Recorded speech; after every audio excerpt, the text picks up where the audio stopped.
साल की जो हुकूमत की कारकर्दगी है, कैसे उसे आप देखते हैं? एनी सरप्राइजेज या एज पर एक्सपेक्टेशन ही है जो ये कारकर्दगी इस माली साल में नजर आ रही है हुकूमत की?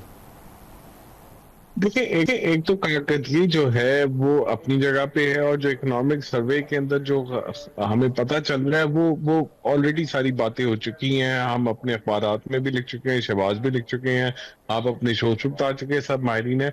तो वो जो खबर एक होती है वो सबको पता है कि क्या है, और इकोनॉमिक सर्वे में ये आता है। कारकर्दगी के बारे में अगर बात करें तो देखिए जी, इस प्राइम मिनिस्टर का ये पांचवा बजट है, इन फाइनेंस मिनिस्टर का जो है ये तीसरा बजट है।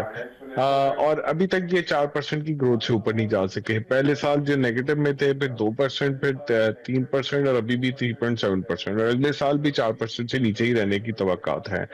तो ये एक है कि जी 5 साल हो गए हैं और अभी तक आप ग्रोथ नहीं ला सके, तो ये एक तरह से एक फेलियर इनका आ जाता है कि जी स्टेबलाइजेशन की पॉलिसी जो चलाई थी, उन्होंने शुरू की थी, उसका मकसद था कि इन्फ्लेशन नीचे आ जाए। इन्फ्लेशन आपकी 5 से 7% तक आ गई थी। उसके बाद फिर ये हुआ कि एकदम ये थोड़ी सी इकोनॉमी पहले ग्रो करना शुरू, कोएलिशन में थोड़ी हलचल शुरू हुई। उसके बाद ये ईरान की जंग शुरू हुई, उसमें तेल की कीमतें बहुत बहुत ऊपर चली गई। उन तेल की कीमतें ऊपर चलने की वजह से हमने जो फिर हमारी जो फिस्कल पॉलिसी थी, जिसपे हमने पेट्रोलियम लेवी एकदम बहुत ज्यादा बढ़ा दिया, ऐसे दिनों में जबकि हमें उसको कम करके दूसरी तरफ से टैक्सेस लेने चाहिए थे, बट वो पॉलिटिकल इकोनॉमिक रीजंस भी हैं, और फाइनेंस मिनिस्टर और एफबीआई की जो है वो एक कैपेसिटी भी है कि वो टैक्स को अदरवाइज एक्सपैंड नहीं कर सके या कहीं पे एक्सपेंडिचर कम नहीं कर सके। तो उससे एक इन्फ्लेशन का नया रेला आया, उसे स्टेट बैंक ने फिर इंटरेस्ट रेट बढ़ा दिया, उसकी वजह से गवर्नमेंट की बोरिंग कॉस्ट और बढ़ गई और गवर्नमेंट के टारगेट और बढ़ गए। तो अब अगर हम देखें तो जिस तरह शहबाज ने आज जवाब राशिद को बोला भी था कि 2.2 बिलियन का आपका 2 साल का शॉर्टफॉल है, तो उसके बारे में आप क्या कहते हैं? फिर आप ट्रेडर से अभी तक पैसे नहीं ले सके, अब जो स्कीम आ रही है उससे क्या लेंगे? अब आप अब आगे जाके आपका टारगेट जो है 18-20% की ग्रोथ का आ रहा है बजट से, उसको कैसे पूरा करेंगे? तो वो एक स्टेबलाइजेशन चल रही है, अगले साल भी वही स्टेबलाइजेशन चलेगी, ग्रोथ नहीं आएगी। अगर हम आप कुछ देखें कि इंडिकेटर्स देखें, पावर्टी के नंबर देखें, तो जो एक आदमी अगर 8,000 रुपया भी 8,600 भी कमाता है, तो उसे अगर हम पुअर कहते हैं, तो 25% लोग जो है उससे भी कम कमाते हैं। फिर अगर हम पर कैपिटा कंजम्पशन में हम डिफरेंट प्रोडक्ट्स की देखें, तो 2018-19 में जितनी हम गंदम, चावल, गोश्त वगैरह खाते थे, उससे कम खाते हैं। सिर्फ एक चीज की खपत बढ़ी है, वो है आपका घी, वो जो वेजिटेबल घी जिसे वनस्पति कहते हैं। कुकिंग ऑयल कम हुआ है, दूध, मक्खन, देसी घी कम हुआ है, और वो बढ़ा है। वो सेहत के लिए बुरा होता है, कोलेस्ट्रॉल बढ़ता है, हार्ट अटैक भी करता है। तो ये है कि गरीब इंसान होते जा रहे हैं, मिडिल क्लास भी उस पर शिफ्ट होती जा रही है। और अगर वो देखें, वो सारा इंपोर्ट करता है, उसका इंपोर्ट का नंबर आज गाड़ियों से भी ज्यादा है। तो एक एक एक सूरत हाल इस तरह की है कि जो उसमें अभी हम 2018-19 में जहां पहुंचे थे, आज हम उधर तक अभी नहीं पहुंच सके। और 5 साल होते को आ रहे हैं और अभी तक हम 4% की ग्रोथ से ऊपर नहीं जा सके, अभी तक स्टेबलाइजेशन के अंदर फंसे हुए हैं। और मेरे ख्याल में ये इस कारकर्दगी अली को साहब, ऐसे ही आपने देखना आपने चाहिए। एक जबरदस्त एक ओवरऑल आपने एक व्यू दे दिया और उसने हर चीज आपने कवर कर ली। एक जो चीज आज फाइनेंस मिनिस्टर ने कही, उन्होंने फरमाया कि 3.7% ग्रोथ तो है, लेकिन उन्होंने साथ कहा कि ब्रॉड बेस्ड एक रिकवरी भी है। तो आप उनकी इस असेसमेंट से इत्तेफाक करते हैं कि जो रिकवरी है वो ब्रॉड बेस्ड है, हर सेक्टर ने जो है वो बाउंस बैक किया है, या ये 2-3 बड़े सेक्टर्स हैं जो पूरी इकोनॉमी को जितनी भी 3.7% की ग्रोथ है उसको चला रहे हैं? देखिए, कुछ सेक्टर एलएसएम ने कोई शक नहीं इसमें बाउंस बैक किया है, लेकिन अभी भी एलएसएम में जैसे गाड़ियों ने बहुत बाउंस बैक किया है। ठीक है जी, गाड़ियों की ग्रोथ इस वक्त इस साल में अब शायद सबसे ज्यादा है, लेकिन आज भी गाड़ियां जो हैं इस वक्त 10 महीने में 2,11,000 बनी है, तो 2.5 लाख की हो जाएंगी साल के अंत तक, 260 की हो जाएंगी, और 2022 में 325 तक की बनी थी, तो अभी तक वहां पे नहीं पहुंचे। इस तरह बहुत सारे और एलएसएम के सेक्टर हैं जो हम 2022 की या उससे भी पहले की सतह तक नहीं पहुंचे, तो उसमें ग्रोथ आई है। लेकिन अगर हम देखें तो हमारा एग्रीकल्चर को इतना अच्छा परफॉर्म नहीं किया है, हमारे क्रॉप्स अच्छे नहीं परफॉर्म किए हैं। हमारे एग्रीकल्चर की ओवरऑल पिछले 5 साल से 4 साल से परफॉर्मेंस देखें तो बहुत बुरी है। अब इस साल जो बॉर्डर अफगानिस्तान बंद होने से और भी हमारे एग्रीकल्चर को प्रॉब्लम है, जैसे इन्फ्लेशन कम हुई है, उससे किसान की इनकम कम हुई है, तो उसका इम्पैक्ट जो है ओवरऑल इकोनॉमिक ग्रोथ पे आया है। तो मेरे ख्याल में ब्रॉड बेस्ड रिकवरी नहीं है, रूरल इकोनॉमी अभी भी सफर कर रही है। There is a recovery in the urban sector, इसमें कोई शक नहीं है। ये गाड़ियां भी जो ज्यादा बिक रही हैं वो ज्यादा अर्बन सेक्टर में एक बिक और जो रही है। चीज अली अगर आप खिजर, देखें। एक जो और जी जी। बात अनएम्प्लॉयमेंट और पॉवर्टी के नंबर्स भी अब बाकायदा इकोनॉमिक सर्वे में शामिल कर दिए गए हैं, है तो 2024-25 के, लेकिन वो रिफ्लेक्शन वो वही दे रहे हैं। अब जो अभी आप बात भी कर रहे थे कि 8,600 रुपया कमाने वाला गरीब है और 9,000 रुपया महाना कमाने वाला गरीब नहीं है, लेकिन ये सर्वे की डेफिनेशन है।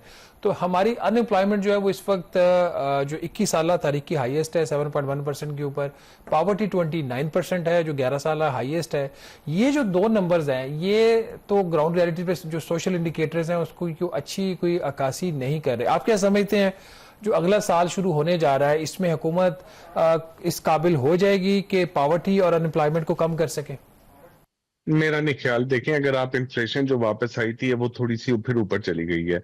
अब इन्फ्लेशन अगले साल में आपके इस साल अगर 7% के ग्राउंड आ रही है 12 महीने की, तो अगले साल शायद इससे ज्यादा 6% आ रही है, तो इससे ज्यादा आएगी।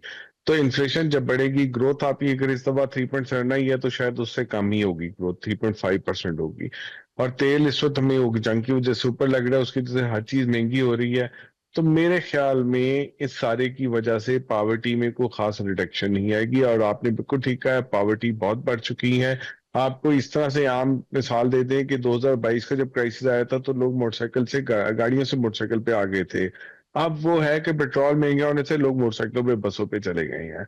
सो डिटोरिएशन एक कंटिन्यू चल रही है और मेरे ख्याल में वो चलती रहेगी। मुझे उसमें कोई इंप्रूवमेंट नजर नहीं आ रही ना। अनएम्प्लॉयमेंट अगर आपको खिजर साहब हमारे unemployment हमारे साथ ही बढ़ेगी। रहे आप। अशफाक तोला साहब भी हैं। कुछ जो ये पैराडॉक्स भी हमें नजर आते हैं, जो नंबर्स हैं, बिल्कुल आप ठीक कह रहे हैं कि उसमें तो मईशत में कोई बेहतरी नजर नहीं आ रही। तो अशफाक तोला साहब से मैं ये पूछना चाहूंगा, वो बेशक अनएम्प्लॉयमेंट हो, गुर्बत हो, उसमें हमें कोई बेहतरी नजर नहीं आ रही, बट हैविंग सेड दैट जो हमारी मईशत का हुजम है वो अब 452 अरब डॉलर हो गया है या तजावुज कर गया है। जो फीकस आमदन है वो 1901 डॉलर हो गई है।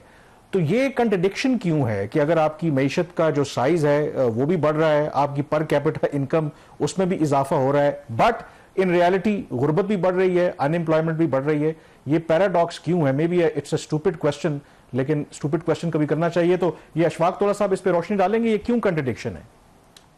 जी बिस्मिल्लाहिर्रहमानिर्रहीम, थैंक यू वेरी मच। देखिए, आप जिस दो पैरामीटर्स को हम लेके चल रहे हैं ना, आपने ये एक एवरेज इनकम ले ली है जो 1901 डॉलर आपने ले ली है। और एक्चुअली हो ये रहा है कि हम उस पैरामीटर को देख लें, 1901 डॉलर अगर इनकम अगर आप कहते हैं साल की किसी की हो, मीनिंग दैट आप ये इस वक्त बात कर रहे हैं मुझे कि जी कोई अराउंड 5.5 पौने 6 लाख रुपए पर एनम पर पर्सन की आपकी इनकम है, पर कैपिटल इनकम। और आपके अखराजात अगर आप देख लें, यानी मैं ये 25 करोड़ अवाम की बात कर रहा हूँ, तो ये दिल मानता नहीं है हमारा कि जी इतनी इनकम, अगर इतनी इनकम हो तो सब बड़े खुशी खुशी रहेंगे। तो उसका मतलब है इन equality in distribution of income है। यानी कुछ एक क्लास है जिसकी इनकम लाखों डॉलर में है, कुछ एक क्लास है जिनकी 100 डॉलर के अंदर है। तो वो प्रिवेल कर रही है। और this is not true only with Pakistan, this is true with the region as well. ये सिर्फ मेरा ख्याल है अब जो हालात हो रहे हैं दुनिया के अंदर, तो ये यूरोप के अंदर भी यही हाल है और यूएस के अंदर भी यही हाल है। तो it is reflecting a common denominator of the people के जी के ये एवरेज इनकम है।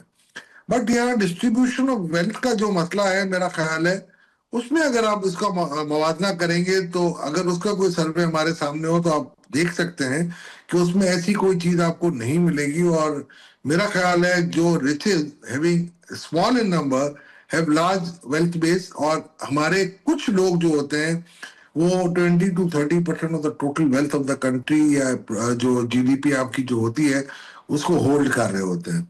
और ये एक प्रोडक्शन के हिसाब से एक नंबर है मेरे हिसाब से। ऑन एन एवरेज अगर मैं इसको बाइफरकेट करूं और डिमार्केट करूं, I don't have any survey,